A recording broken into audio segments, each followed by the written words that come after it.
என்ட்ரியில வந்து இப்போ பர்ச்சேஸ் இது புதுசா ஒரு பில்லு வருதுன்னா இதில் போட்டுக்கலாம். இதில் போயிட்டு இது கேஷுக்கு வாங்கினீங்கன்னா கேஷ் வரும், இல்லாட்டி நீங்க எந்த சப்ளையர் வாங்கினாலும் அந்த சப்ளையர் செலக்ட் பண்ணிக்கலாம்.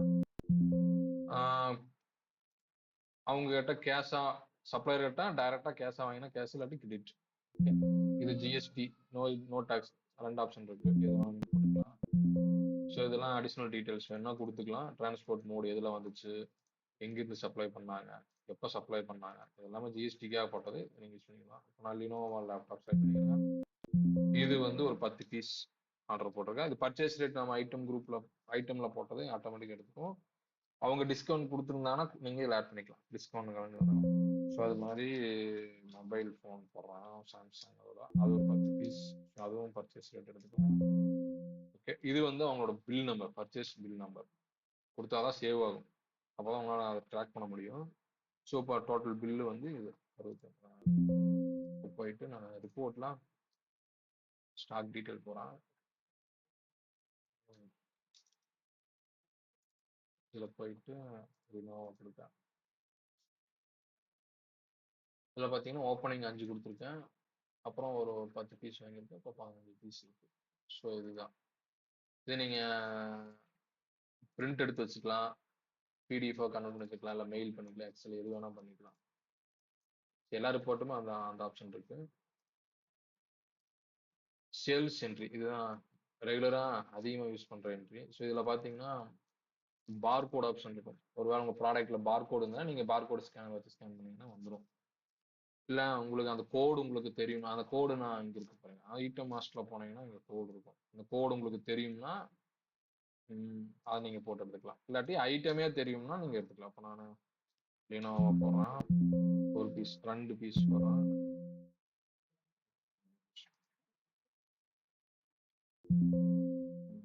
இதில் வந்து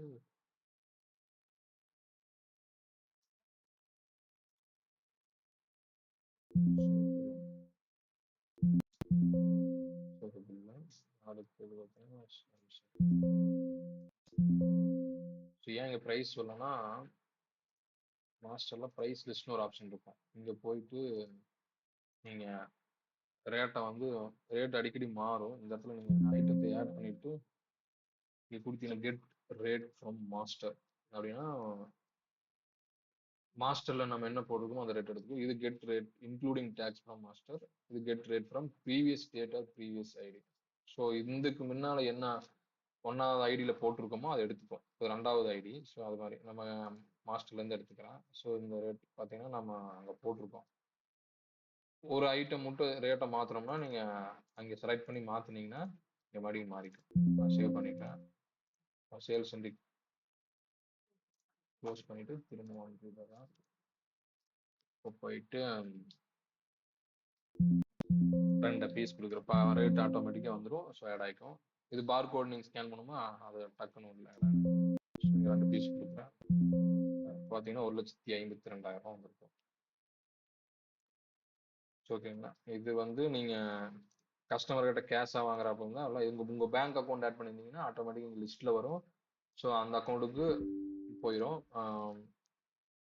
இது பார்த்தீங்கன்னா அவங்களோட ஃபோன் நம்பர்ஸ் எதாவது வாங்கி வச்சுக்கலாம். ஸோ டேக்ஸ் பேமெண்ட்டு இதெல்லாம் இதில் இருக்கும். டேட்டு மாத்திரப்ப வந்து நம்ம மாற்றிக்கலாம். ஒருவேளை நீங்கள் நேற்று போட வேண்டிய என்ட்ரியை மறந்துட்டீங்கன்னாலும் இன்னைக்கு எடுப்பு டேட்டில் போட்டுக்கலாம். ஓகேவா, டேட் மாறிடும். இது டேக்ஸ் சம்மரி. ஸோ இப்போ போட்ட நீங்கள் டீட்டெயிலோட டேக்ஸ் சம்மரி இதெல்லாம் இங்கே வந்துடும். ஸோ இப்போ அதை நான் சேவ் பண்ணுறேன். சேவ் பண்ணுங்க, பிரிண்ட் கேட்கும். ஸோ நான் நோ கொடுத்துறேன். நீங்கள் ப்ரிவியூ பார்க்கணும்னா கண்ட்ரோல் F1 கொடுத்தீங்கன்னா இந்த மாதிரி வந்துடும். இது வந்து தெர்மல் பிரிண்டரு. ஒருவேளை உங்களுக்கு டேக்ஸ் இன்வாய்ஸ் மாதிரி வேணும்னா நம்ம A4 ஷீட்ல பிரிண்ட் ஆகிற மாதிரி மாற்றிக்கலாம். எல்லாமே கஸ்டமைஸ் தான். பிரிண்ட் எல்லாமே உங்களுக்கு கஸ்டமைஸ் பண்ணி தந்துடுவோம். இது வந்து தெர்மல் பிரிண்டர். ஸோ இது ரேட் அதிகமாக போனால் உங்களுக்கு ஓவர் ரேட் ஆகும். அதனால உங்களுக்கு A4 ஷீட்ல இருக்கிறது பெட்டராக இருக்கும்.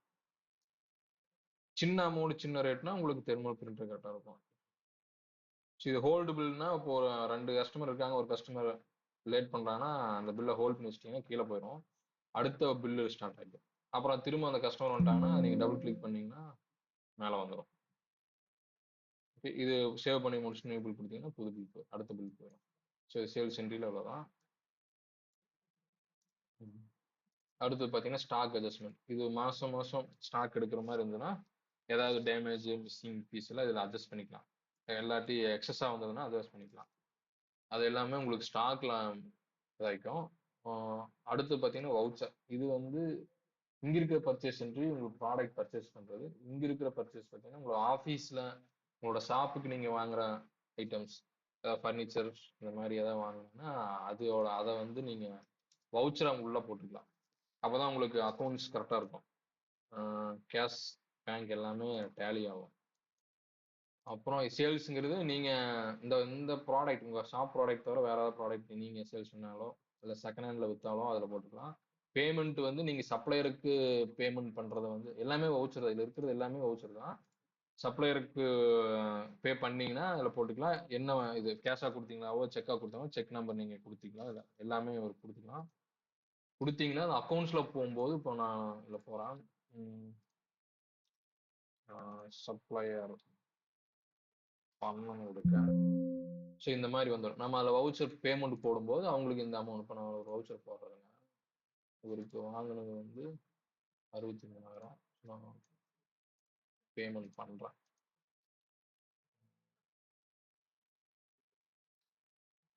சப்ளையர் 50,000 பே பண்ணுறேன்.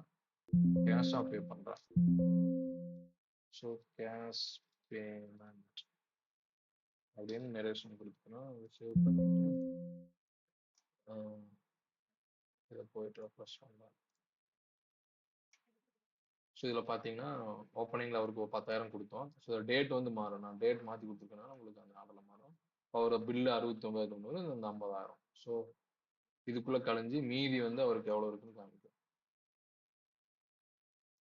50 60 6,93,000. இது 69,000 6,93,000 கழிச்சிங்கன்னா உங்களுக்கு 6,50,000. இதையுமே நீங்கள் A4 எடுத்து அவருக்கு அனுப்புறனாவோ இல்லை ஃபைல் பண்ணி வைக்கனாலும் நீங்கள் பண்ணி வச்சுக்கலாம்.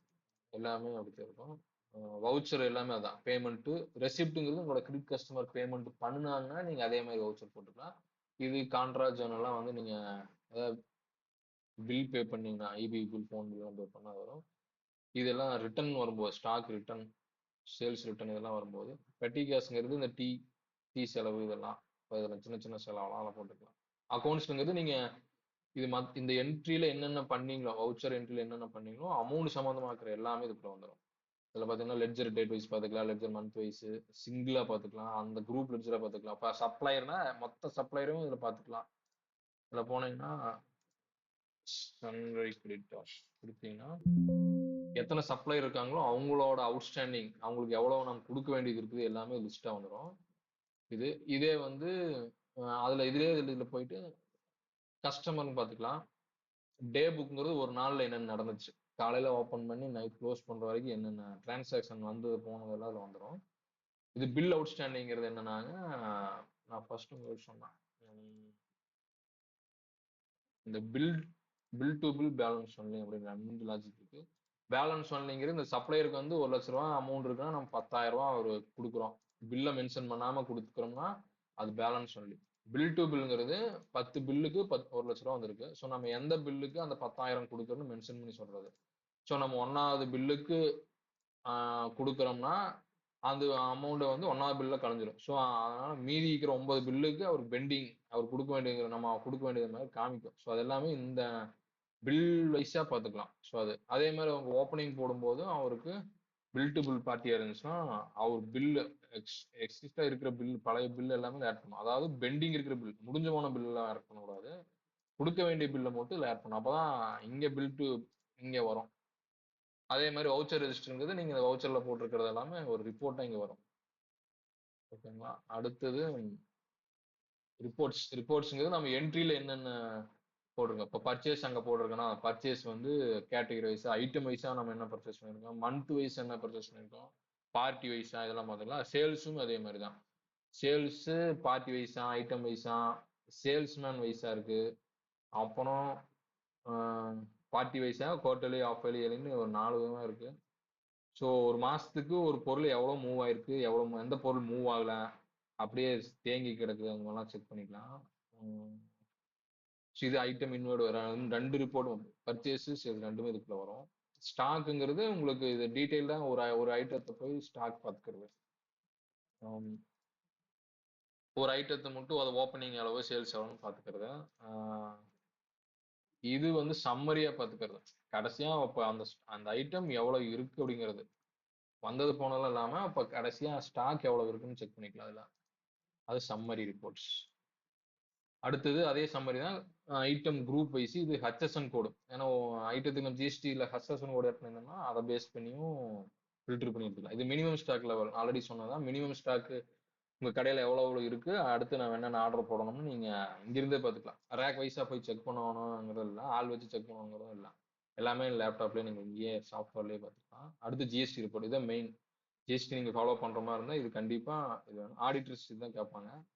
இதுல போனீங்கன்னா ரெஜிஸ்டர்ட் அக்கௌண்ட். இப்போ அவங்க எத்தனை கஸ்டமர் நீங்க கிரெடிட் கஸ்டமர் மெயின்டைன் பண்றீங்களோ இல்ல கேஷ் கஸ்டமரோ இல்ல கேஷ் சேல்ஸோ மெயின்டைன் பண்றீங்கன்னா எல்லாமே இதுக்குள்ள லிஸ்ட் ஆகி வந்துடும். இதுல பாத்தீங்கன்னா 2 விதமா இருக்கும்.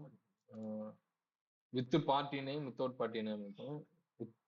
வித் பார்ட்டி நேம், இது வித்தவுட் பார்ட்டி. அதாவது என்னன்னா கேஷ் சேல்ஸ் எல்லாம் உங்களுக்கு கேஷ்னு போட்டிருப்பீங்க. ஸோ அதுல எல்லாம் உங்களுக்கு பார்ட்டி நேம் வராது. ஸோ அதெல்லாம் நீங்க இதுல எடுத்துக்கலாம். அதே மாதிரி இது வந்து கிரெடிட் கஸ்டமரா இருந்தாங்கன்னா அவங்க பார்ட்டி வந்துடும். ஸோ இது ப்ரைஸ் லிஸ்ட் ரெஜிஸ்டருங்க. நம்ம ப்ரைஸ் இந்த இதோட ரெஜிஸ்டர் பார்த்துக்கலாம். எப்பப்போ ரேட் மாறுச்சு, எந்த ரேட்ல இருந்து எப்படி மாறுச்சு இறங்குச்சுன்னு பார்த்துக்கலாம். அதே மாதிரி ஐட்டம் ஸ்டாக் வந்து ஏஜிங் பார்த்துக்கலாம். இப்போ ஸ்டாக் வந்து எவ்வளோ நாள் ஆச்சு, அது ஏன் இன்னும் மூவ் ஆகல, எவ்வளோ நாள் தேங்கி இருக்குங்கிறது ஏஜ் பார்த்துக்கலாம் அதோட. ஸோ அதுதான். ஸோ இதுதான் இதில் இருக்கிற ஃபியூச்சர்ஸ்.